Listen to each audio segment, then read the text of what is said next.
The ships appeared at dawn. They covered the sky like a second ceiling, blocking out the sun over every major city on Earth.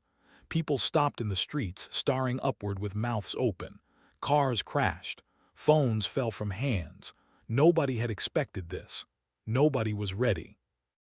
Minyu stood in the refugee camp in Syria, his hands still wet from washing medical supplies. He had been a soldier once, but those days were behind him. Now he spent his time helping people who had lost everything to war. The camp fell silent as the massive shadow passed overhead. Children cried. Adults whispered prayers in a dozen different languages. The voice came next. It spoke in every language at once, somehow reaching into the mind rather than the ears. Humans of Earth, we have watched you for 300 of your years. We come with judgment. Minyu felt his stomach drop. Judgment. That word never meant anything good. Across the ocean in Seoul, pulled off her surgical mask and stepped away from the operating table. She had been working for 16 hours straight at the emergency hospital. The voice had interrupted everything. Through the hospital windows, she could see the alien ships hovering over the city like giant metal clouds. Your species stands at a crossroad, the voice continued. You possess intelligence and capability, but you are consumed by violence and hatred. You wage endless wars. You destroy your own home. You hurt each other without reason. In New York, sat in his executive office on the 45th floor. He loosened his tie and stared at the ship outside his window. His company had just made $3 billion by moving factories to countries with no labor laws. He had fired 5,000 workers last month to increase profits. The voice made him uncomfortable, like someone was looking directly at his soul. We have developed a solution, they said. We will separate the righteous from the wicked. Those who have lived with compassion and goodness will be given a new home, a paradise world where you may live in peace. The others will remain here to face the consequences of their choices. In Lowe's Angels ducked into an alley clutching a bag of stolen food. She had taken it from a grocery store, same as she did every week. The money she earned from cleaning offices barely covered rent. The food went to the children at the shelter where she had grown up. She had been stealing for them for 3 years. The voice made her freeze in her tracks. The judgment begins now. Light erupted across the planet.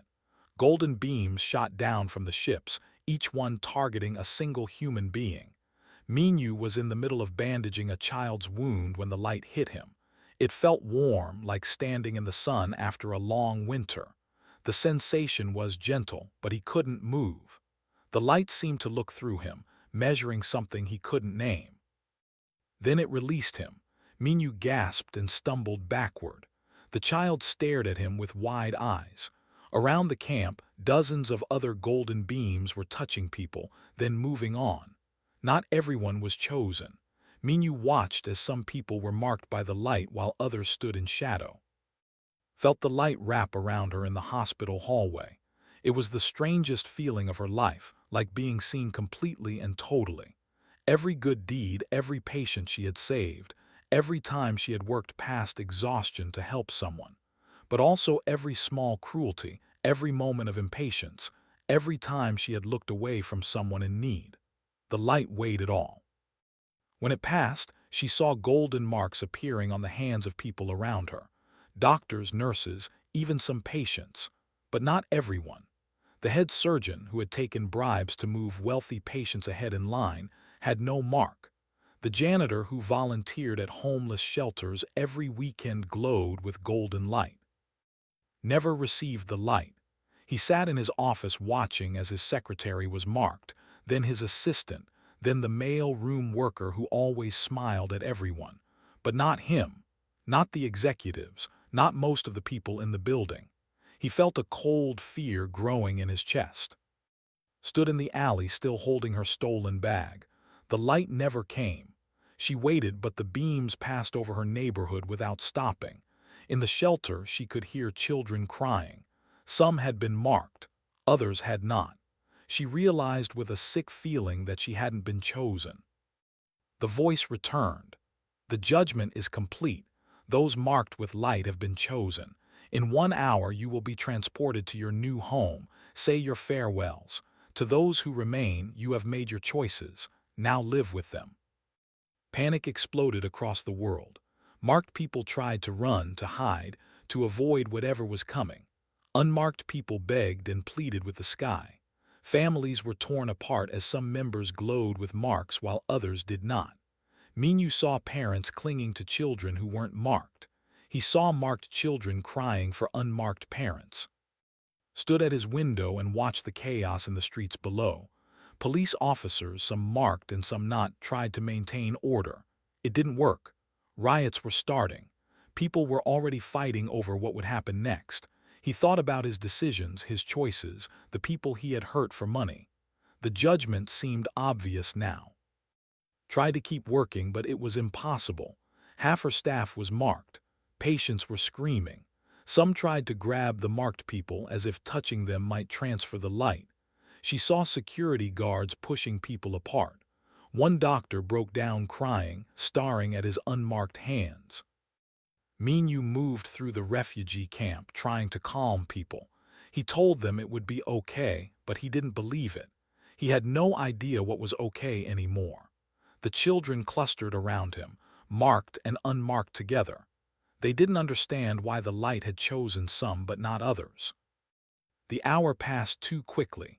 Minyu barely had time to hug the children one last time before the golden light returned, brighter now, pulling him upward. He felt weightless. The camp disappeared below him. All across Earth, marked people rose into the sky, pulled toward the ships in beams of light. Went up from the hospital roof where she had run. Watched from his window as a third of humanity lifted into the air. Stood in the street, staring up as people she knew vanished into the sky. The light show lasted 10 minutes. Then the beams shut off. The ships made a sound like thunder. Then they were gone, taking 2.4 billion people with them.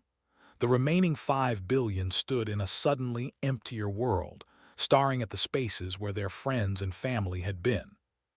Looked around his office building. It felt hollow. Most of the good people were gone. He walked to the window and looked down at the streets. Fires were already starting. People were looting. Without the marked ones, without the good ones, what would humanity become? Returned to the shelter. Half the children were gone. The ones that remained looked at her with scared, confused eyes. She had no answers for them. She didn't even have answers for herself. She was one of the wicked now. They all were. Everyone left behind. The first gunshot rang out 3 blocks away, then another, then more. The world the left behind was already tearing itself apart. Minyu woke up in grass. Real grass, soft and green, not the dry dust of the Syrian refugee camp. He sat up slowly, his head spinning. The sky above was blue and clear with 2 suns hanging in it. 2 suns. He wasn't on Earth anymore. Around him, thousands of people were waking up in the same field. Some cried. Some laughed with relief. Others just sat in confused silence. Minyu looked for anyone he knew from the camp, but there were too many faces. They had mixed everyone together in this new place. Opened her eyes to see white buildings in the distance. They looked clean and perfect, like something from a dream. She stood up and brushed grass from her hospital scrubs. Other medical workers were nearby, all looking around with the same shocked expression. Nobody spoke. What was there to say? Appeared before them. It didn't walk. It simply materialized as if it had always been there. The alien was tall and thin, with smooth gray skin and large dark eyes. When it spoke, its mouth didn't move. The words just appeared in their minds. Welcome to your new home. This world was prepared for you. Here you will find peace. Here you will find purpose. We will guide you to become better than you were. Over the next few days, they showed them around. The planet was beautiful. Rivers ran clear. Forests grew thick with fruit trees. The white buildings were homes already furnished, waiting for people to move in. There was food, medicine, everything anyone could need. No one would go hungry. No one would suffer. Minyu was given a house on a quiet street with 10 other people. They were all aid workers or teachers or volunteers. Good people, the said. People who had dedicated their lives to helping others. At night, they sat together and talked about Earth, about the people they left behind, about what was happening there now. "Do you think they're okay?" asked a woman who had been a teacher in a poor village. She had kind eyes that seemed permanently sad. "I don't know," Minyu admitted. "They said they would face consequences, but what does that mean?" Nobody had an answer. They wouldn't tell them about Earth. They said it was better not to know, better to focus on building their new lives here in paradise. Found work in one of the medical centers, but there was hardly any work to do. Nobody got sick here. They had some kind of technology that prevented disease. Injuries healed impossibly fast. She spent most of her time organizing supplies that were already perfectly organized. After weeks of constant emergency surgeries on Earth, the quiet felt wrong.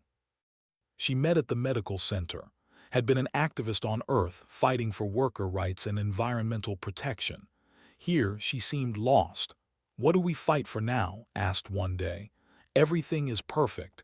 Everything is provided. There's nothing to fix." "Maybe that's the point," said. "Maybe we're supposed to rest." But rest felt like slowly dying. Noticed it in herself and others. Without challenges, without problems to solve, people became empty. They smiled less. They talked less. They just existed.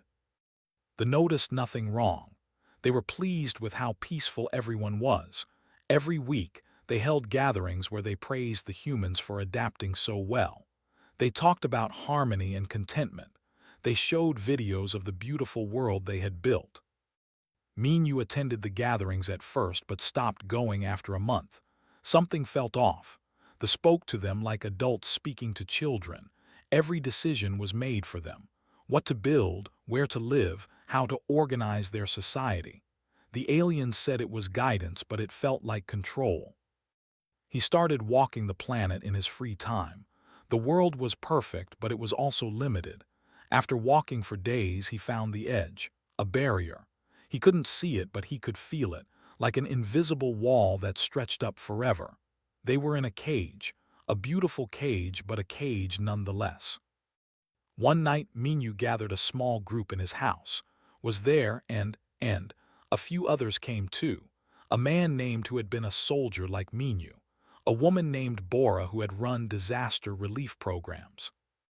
"Does anyone else feel wrong here?" Minyu asked. The relief in the room was immediate. Everyone started talking at once. They had all felt it, the emptiness, the lack of purpose, the way they treated them like pets, not people. "I tried to organize a community project," said, "building a school for children. They said no. They said they would build it for us. They said we should rest and let them handle such things. I wanted to research new medical techniques," added. "They told me it wasn't necessary. Their technology already handles everything. They said I should find a hobby instead." "A hobby?" Leaned forward. "I asked if we could learn about their technology, maybe help with maintaining things. They refused, said it was too complex for us, too dangerous for us to handle." "They're keeping us like children," said quietly, "or like animals in a zoo." The group fell silent. It was a terrible thing to realize. They had been saved from Earth, brought to paradise, but they had traded one prison for another. At least on Earth they had been free. Over the following weeks, Minyu noticed more disturbing things. People were becoming passive. They stopped asking questions. They stopped wanting to do anything. They just accepted what they provided. Some seemed happy with it, content to live in perfect comfort without struggle or growth. It scared him. It scared him more than anything he had seen in war zones. This wasn't peace. This was slow suffocation. Started documenting everything in secret. She wrote about how medical knowledge was being lost because nobody needed to practice anymore. She wrote about how people were forgetting skills, forgetting how to fix things, build things, solve problems. They did everything for them. One day she found something strange in the medical center, a locked room she hadn't noticed before. The door had symbols on it. She tried to open it but couldn't. That night, she told Minyu about it. "Why would they lock something?" she asked. "They've given us access to everything else. What don't they want us to see?" Minyu decided to investigate.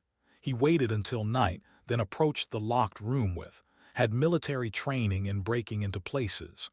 The lock was alien technology but was patient. After an hour of careful work, something clicked. Inside, they found a computer system. The interface was strange, but after studying it, Minyu recognized some patterns. It was a communication device, and it was connected to Earth. His hands shook as he tried to access it, kept watch at the door. Finally, a screen flickered to life. Images appeared, Earth, but not the Earth he remembered. It was still there, still standing. The planet hadn't destroyed itself like the predicted. In fact, something unexpected was happening. Minyu saw cities being rebuilt, saw people working together. The video feeds showed organization, cooperation, even hope. "That's impossible," whispered. "They said Earth would tear itself apart without the good people." But there it was, proof that they had been wrong. The humans left behind weren't destroying everything. They were surviving, maybe even thriving. Minyu downloaded everything he could onto a small device. Then they locked the room again and left. Back at his house, he gathered the group and showed them what he had found. The room exploded with questions. How? Why? What did this mean? "It means they lied," said, her voice hard. "They told us Earth needed us, that without us humanity would fail, but look at that. They're fine, maybe even better than fine." "Why would the lie?" asked. Minyu thought about it, the way they treated humans, the way they controlled everything, the way they seemed to want passive, obedient people. "I don't think they're saviors," he said slowly. "I think they're collectors. They separate species into the ones who will submit and the ones who won't. We're the ones who submit." "Then we need to stop submitting," said. "We need to get back to Earth." "How?" Bora asked. "We're in another dimension. We don't have their technology." Minyu looked at the device in his hand. "We start by learning everything we can about their systems. We watch them, we study them, and we find a way home." The group agreed. That night, a resistance was born in paradise. It started small, just 10 people who refused to accept their beautiful prison, but it was a start. Stood in the ruins of what used to be a shopping district. Smoke still rose from buildings that had burned 3 days ago. The first week after the left had been chaos. Riots, looting, murder. People said the world was ending. They said without the good people, humanity would destroy itself. But something changed after that first terrible week. People realized something simple. They were still alive, and they wanted to stay that way. Hadn't planned to become a leader. He had planned to hide in his apartment with supplies he had hoarded. But when he saw children digging through garbage for food, something broke inside him. He thought about all the people he had hurt for profit, all the workers he had fired, all the corners he had cut. Maybe he couldn't change the past, but he could change what he did now. He started organizing food distribution. Other people joined him. Former executives, criminals, people with checkered pasts. None of them were saints, but they were trying. Across the city was doing the same thing. The shelter she lived in had been hit hard. Half the children had been taken to paradise, including the ones she had stolen food for. The remaining children needed her now more than ever. She organized the older kids to search for supplies. She taught them to be careful, to stay safe. She bargained with local gangs for protection. One gang leader he had been running illegal operations for years. Drugs, weapons, protection rackets. But when the left, his world collapsed too. Most of his gang was gone. The ones remaining looked to him for direction. He could have kept doing what he did before. But what was the point now? The money was worthless. The power meant nothing if there was no world left to rule. So made a choice. He turned his gang into a protection force. They guarded the shelter where worked. They escorted supply runners. They kept the peace in their neighborhood. It wasn't much, but it was something. A woman named documented everything. She had been a journalist before, though not a very ethical one. She had written lies for money, destroyed reputations for clicks, spread misinformation for views. Now she wrote the truth. She recorded what was really happening on Earth, how people were surviving, how they were changing. Her articles spread through the remaining internet networks. People needed to know they weren't alone, that others were fighting to rebuild. Her words gave them hope. 6 months after the separation called a meeting. Representatives from different groups came. Gang leaders like, aid workers like, journalists like, former government officials, business people, criminals, everyone who was trying to keep their communities alive. "We can't keep doing this separately," said. "We need to work together, pool resources, share information, build something bigger than our individual groups." "Why should we trust you?" someone asked. "You're the executive who fired thousands of people, made millions while others starved." Didn't flinch. "You're right, I did those things. I was greedy and selfish, but I'm here now, and I'm trying to do better. We all have pasts, we've all made mistakes, but we're still here. The question is, what do we do now?" The room fell silent, then spoke. "He's right, I'm a thief. I stole for years, but I did it to feed children. Was that right? Was that wrong? I don't know, but I'm still feeding children, and I need help to keep doing it." Nodded. "I ran a gang, sold drugs, hurt people, but my people are guarding shelters now, keeping kids safe. We're trying to be different than we were." One by one, people shared their stories, the terrible things they had done, the reasons they had been left behind. None of them claimed to be good, but they were trying. They were choosing to be better. The coalition formed that day. They called it the Remnant Alliance. Not a government, not a savior organization, just people working together to survive and rebuild. They had left behind some technology, pieces of their ships, equipment they had abandoned. The Remnant Alliance collected it all. Former engineers and scientists studied it. They couldn't replicate the advanced parts, but they learned some things: energy sources, communication systems, building materials. Documented every discovery. She sent broadcasts to other surviving groups across the world. Knowledge spread. People in Brazil learned from people in Korea. People in Kenya shared innovations with people in Canada. The world became connected in new ways. Food was the biggest problem. With a third of humanity gone, there were fewer farmers, but there were also fewer mouths to feed. The Alliance organized farming cooperatives. They shared seeds and equipment. They taught urban people how to grow food. It wasn't easy, but they made it work. Became head of child services in her region. She made sure every orphan had food and shelter. She was strict but fair. The children respected her because she never lied to them. She told them the world was hard, that they had to be strong, that they had to take care of each other. The children listened. This group expanded. Other gangs joined them, forming a loose security network. They weren't perfect. They still fought sometimes, still made mistakes, but they followed basic rules: protect the weak, share resources, don't prey on your own people. 8 months after the separation, something surprising happened. Crime rates dropped.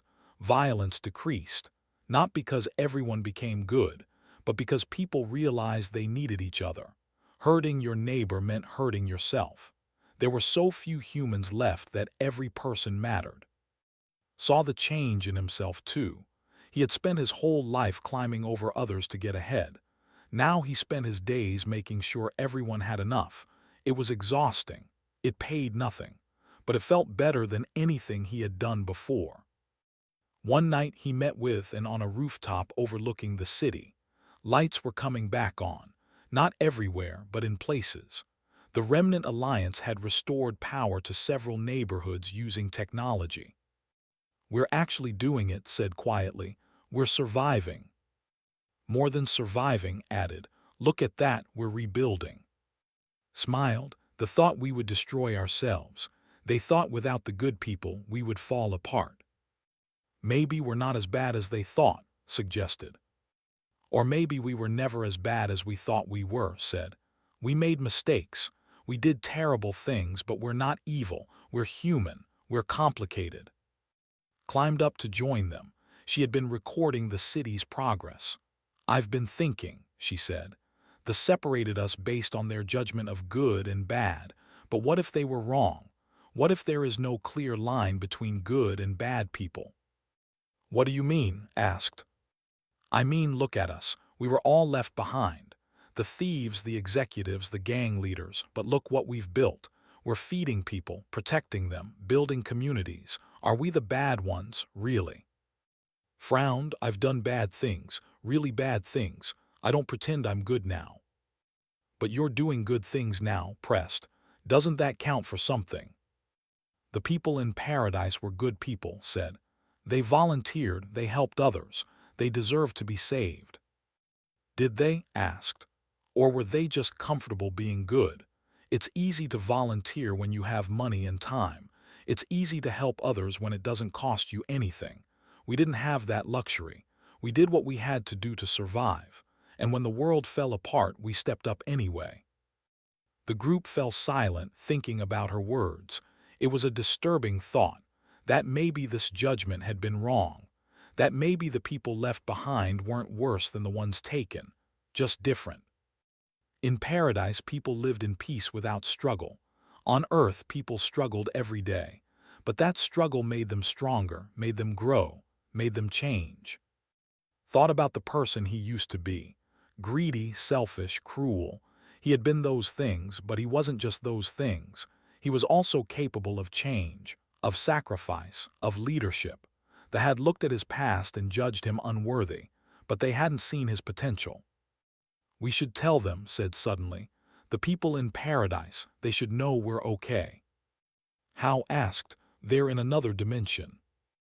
The left technology behind, said.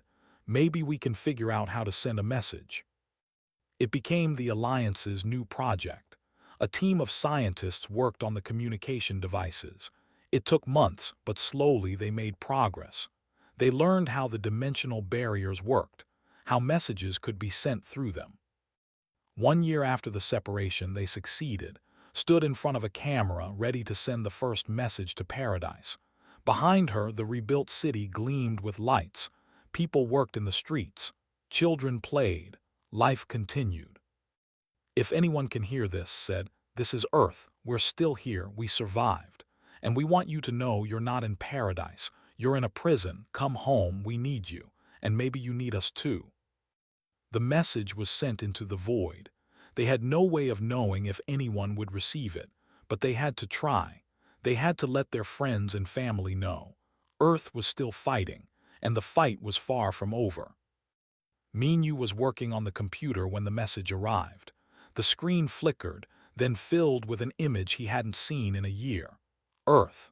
Real Earth, not the paradise copy they lived on. And there was a woman speaking. If anyone can hear this, this is Earth. We're still here. We survived. He stopped breathing, rushed over, followed by N. They crowded around the screen, staring in shock as the woman continued. We want you to know you're not in paradise. You're in a prison. Come home. We need you. And maybe you need us too.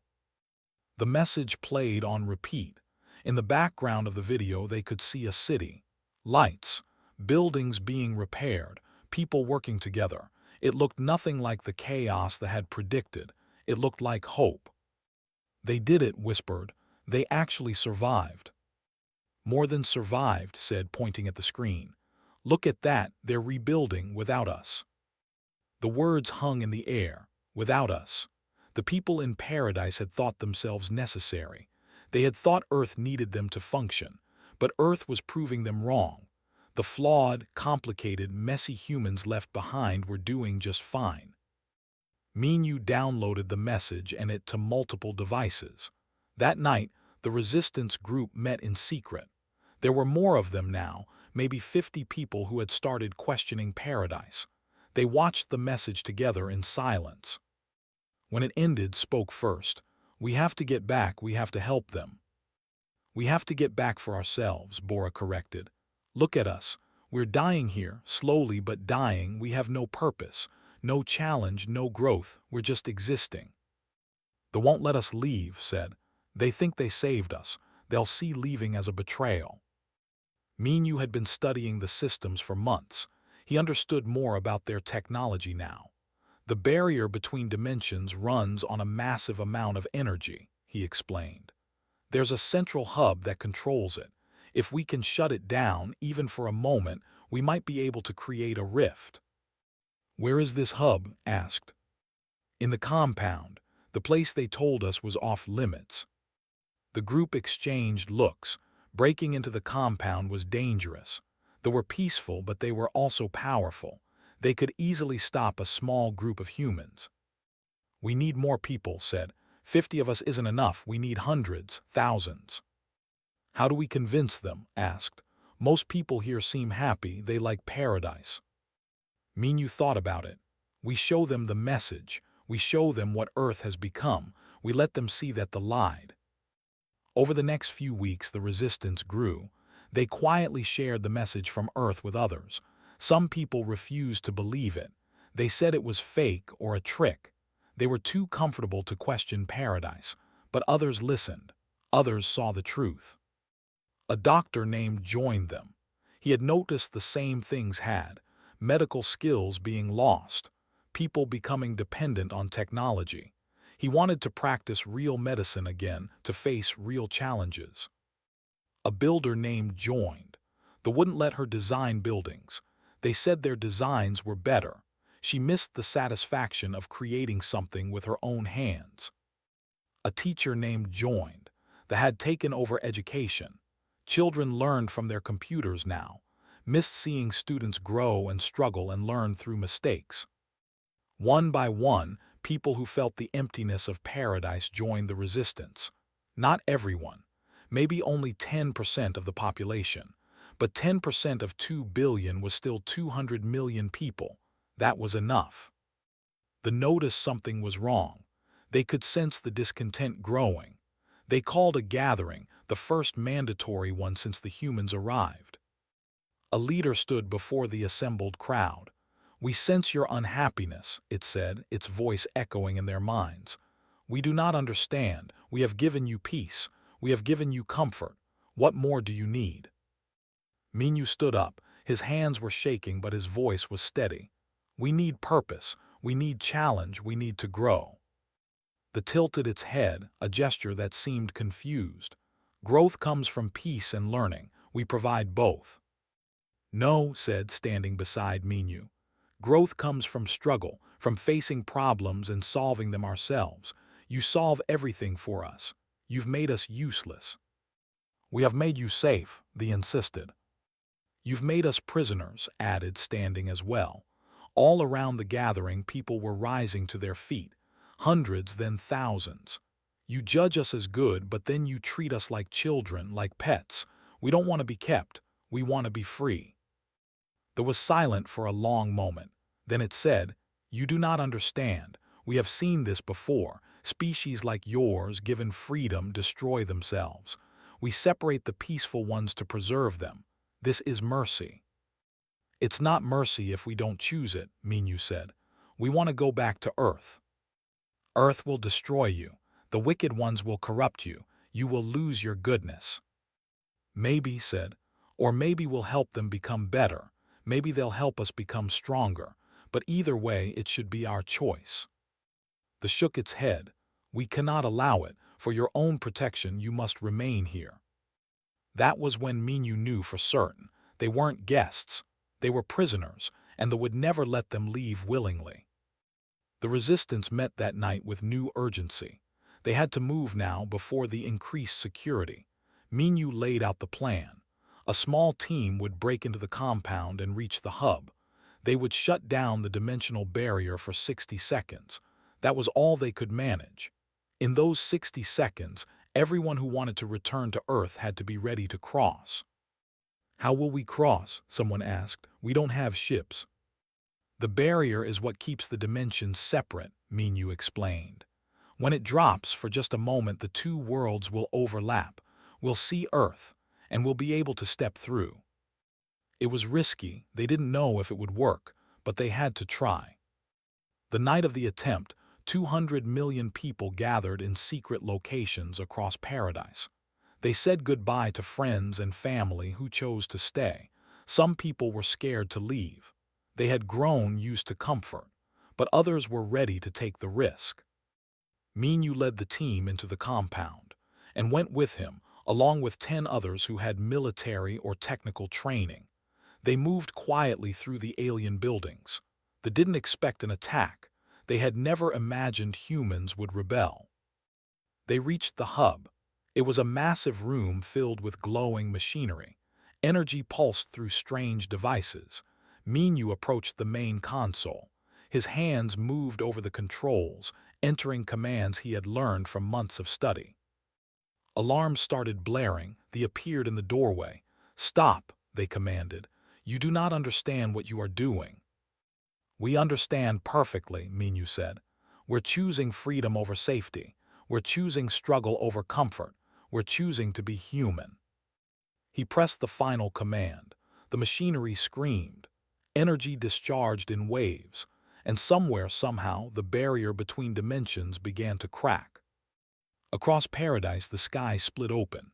A massive rift appeared, showing Earth on the other side. Not the perfect paradise world, but real Earth. Messy, chaotic, beautiful Earth. People ran toward the rift. Some hesitated, scared of what they might find, but others jumped without looking back. Was one of the first through. She landed on Earth's soil and felt rain on her face. Real rain. She started laughing and crying at the same time. Thousands followed, then millions. They poured through the rift, leaving paradise behind. They tried to stop them, but they couldn't. There were too many, too determined. Minyu was the last to leave. He stood at the console, holding the barrier open as long as possible, tried to pull him away, but he refused. "Go," Minyu said. "I'll be right behind you." Hesitated, then ran for the rift. The machinery was overheating now. Minyu could feel it starting to fail. He had maybe 10 seconds. He ran. They appeared in front of him, blocking the way. "You are making a terrible mistake," it said. "Maybe," Minyu replied, "but it's our mistake to make." He pushed past the alien and dove through the rift just as the machinery exploded behind him. The barrier snapped back into place. The sky sealed shut. The rift was gone. Minyu hit the ground hard. When he looked up, he saw standing over him with an extended hand. A stranger, but also somehow familiar. One of Earth's survivors.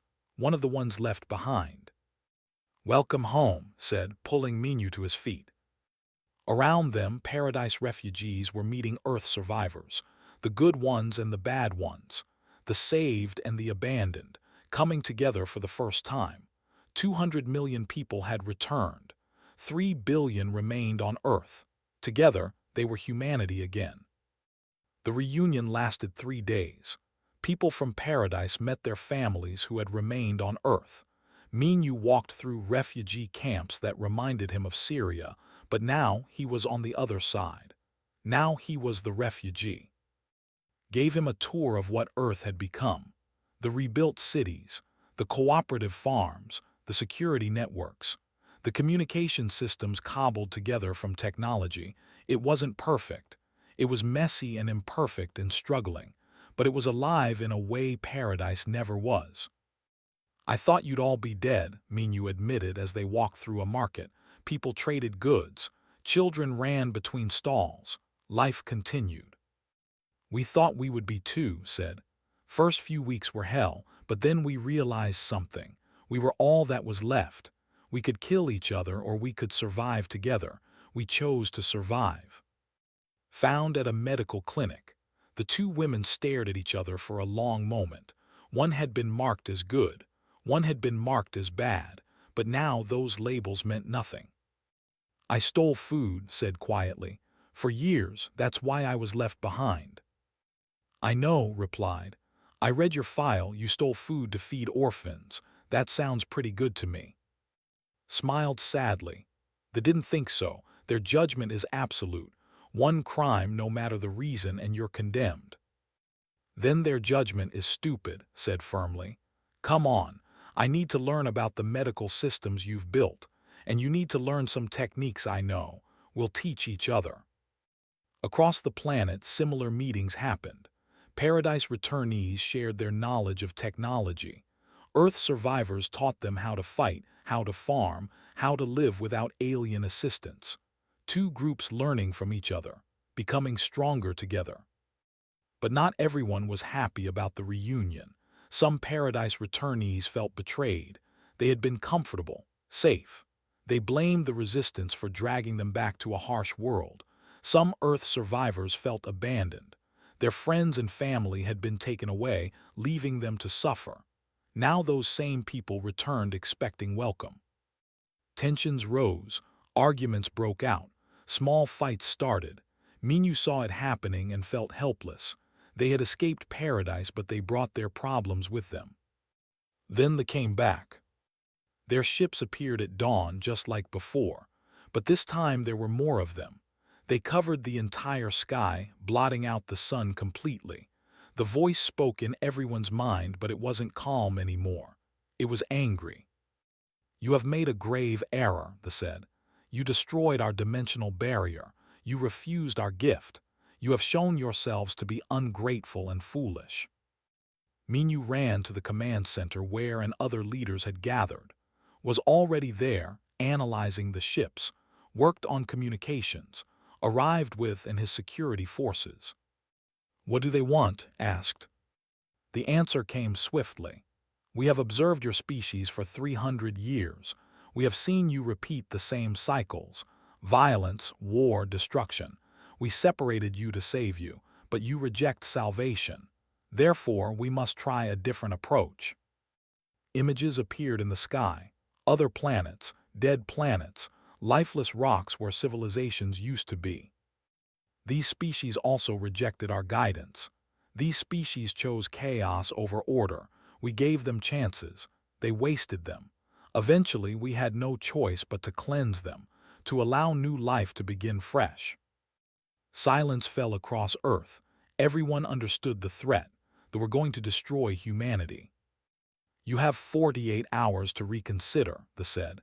"Those who wish to return to Paradise may do so. We will give you one final chance at peace. The rest will be eliminated." The ships disappeared, leaving humanity in darkness. Panic spread immediately. Some people wanted to surrender, go back to Paradise, accept this control. It was better than death. Others wanted to fight, though nobody knew how to fight beings who could travel between dimensions. Minyu gathered the leadership, and dozens of others, Paradise returnees and Earth survivors together. "We can't beat them with weapons," said bluntly. "Their technology is centuries ahead, maybe." "Then we don't fight with weapons," Minyu said. "We fight with the one thing they don't understand, our humanity." "What does that mean?" asked. "They think in absolutes, good or bad, peace or chaos, submission or destruction. They can't comprehend complexity. They can't understand that humans are both good and bad, both peaceful and violent, both weak and strong." "How does that help us?" asked. Suddenly sat up straight. "The dimensional technology. When Minyu broke it, he learned how it works. They use it to separate things, to keep things divided. But what if we used it differently?" "What do you mean?" leaned forward. "What if we used their own technology to unite instead of divide? We have pieces of their ships. We have the knowledge Minyu gained. What if we built something that brings us together instead of tearing us apart?" It was a wild idea, but it was the only idea they had. Over the next 40 hours, every scientist, engineer, and technician on Earth worked together. They took apart technology. They studied the pieces Minyu had learned about. They built something new, something they had never imagined. A unity field, a device that would connect every human mind on Earth for a brief moment, let them see through each other's eyes, feel each other's hearts, understand each other completely. "It's risky," warned. "Connecting that many minds at once. Some people might not survive the shock." "We don't have a choice," Minyu said. "They judge us because they don't understand us. We need to show them, all of us together, every human on Earth." The device was ready with 2 hours to spare. They set it up in the center of the rebuilt city, broadcast instructions across the planet. Everyone had to be willing. Everyone had to choose to connect. When the 48 hours ended, the ships returned. Their voice echoed across the world. Have you made your choice? Yes, Minu said, standing in front of the Unity device. Around him stood the others, Paradise returnees and Earth survivors together, former saints and former sinners, all of them human. We choose humanity, all of it, the good and the bad, the peace and the struggle, the love and the hate. We choose to be complex, to be complicated, to be free. Then you choose death, they said. Minu activated the device. Light exploded from it, not golden like this, but every color at once. It spread across the planet in seconds, touching every human. And suddenly everyone was connected, felt Minu's memories of war and healing, felt desperation and sacrifice, felt discipline and doubt, felt passion and frustration. Everyone felt everyone else. They felt it too, they had to. They were scanning the planet, and what they found shocked them. They expected chaos. They expected violence and hatred, but instead they found something they couldn't categorize. They found who had been greedy and cruel, but who now dedicated every day to helping others. They found who had stolen and broken laws, but who had saved countless children. They found who had hurt people for profit, but who now protected the weak. But they also found Minu, who had been a soldier and killed people, even while helping refugees. They found who had been impatient with difficult patients even while saving lives. They found who had sometimes given up on struggling students even while teaching with love. Nobody was purely good. Nobody was purely bad. Everyone was human. Complex, contradictory, changing, growing. The unity field pulsed stronger. Every human on Earth contributed to it. Their memories, their emotions, their choices. The good ones they had made and the bad ones. The moments of kindness and the moments of cruelty. All of it together, creating a picture of humanity that was too complicated for them to judge. Stop this, they commanded. You are hurting yourselves. No, Minu said, his voice carried through the field to every human. We're showing ourselves, all of ourselves. This is what you can't understand. We're not one thing, we're everything. We're the capacity for both good and evil, and we choose every day which one to be. The ships began to descend, weapons charging, but then something unexpected happened. Humans from Paradise, the ones who had stayed behind, came through. A new rift opened, not because of technology but because of the unity field. It connected the dimensions briefly. Thousands of people poured through. They had felt the connection. They had felt their fellow humans on Earth, and they chose to return. They chose messy humanity over perfect paradise. The ship stopped. The weapons powered down. For the first time in the encounter, they seemed uncertain. We do not understand, they said. You choose suffering over peace. You choose chaos over order. Why? Answered this time. Because peace without choice is slavery. Because order without growth is death. You look at us and see failure. We look at ourselves and see potential. We have destroyed species for less, they warned. Then destroy us, said. But know this, we won't go quietly, we won't submit. We'll fight with everything we have, and maybe we'll lose, but at least we'll lose on our terms, as humans, as free people making our own choices. The unity field reached its peak. Every human on Earth and in Paradise felt it. 5 billion minds touching briefly, seeing each other completely, understanding each other fully. It was beautiful and terrible and overwhelming and perfect. They felt it too, and something changed in them. They had observed humanity for 300 years, but they had never truly seen humanity until now. They had categorized and judged, but they had never understood. The ships began to rise, slowly at first, then faster. The voice returned, quieter now, almost respectful. We were wrong, they said. We judged you in binary terms, good or evil, peaceful or violent, but you are neither. You are choice. You are growth. You are change. We cannot categorize you because you refuse to be categorized. We cannot control you because you value freedom over safety. The ships reached the edge of the atmosphere. You are dangerous, unpredictable, chaotic, but perhaps that is not a weakness. Perhaps that is your strength. We release you from our judgment. Your fate is your own now. Choose wisely. Then they were gone. The ships vanished, and this time everyone knew they wouldn't return. The Unity field faded, leaving billions of people with memories of what they had shared. They had seen into each other's hearts. They had felt each other's pain and joy. They couldn't easily hate each other anymore. They couldn't easily judge. Minyu stood in the center of the city as the last light faded from the device, was beside him and all the others who had led the fight. Paradise returnees and Earth survivors, good and bad together. What now? Someone asked. Minyu looked around at the assembled people, at the damaged city that was slowly being rebuilt, at the humans who had been marked as good and the humans who had been marked as bad, all of them working together now. Now we live, he said. We make mistakes, we learn, we grow. We hurt each other sometimes and we help each other sometimes. We're human. That's messy and complicated and hard, but it's ours, and nobody can take it from us again. The crowd cheered, not because everything would be perfect, not because all problems were solved, but because they were free to face those problems themselves, to make their own choices, to be human in all its complexity and contradiction and beauty. Earth continued to turn. The sun rose and set. People loved and fought and learned and grew. They built cities and made mistakes and tried again. They were not saints. They were not monsters. They were human, and that was enough.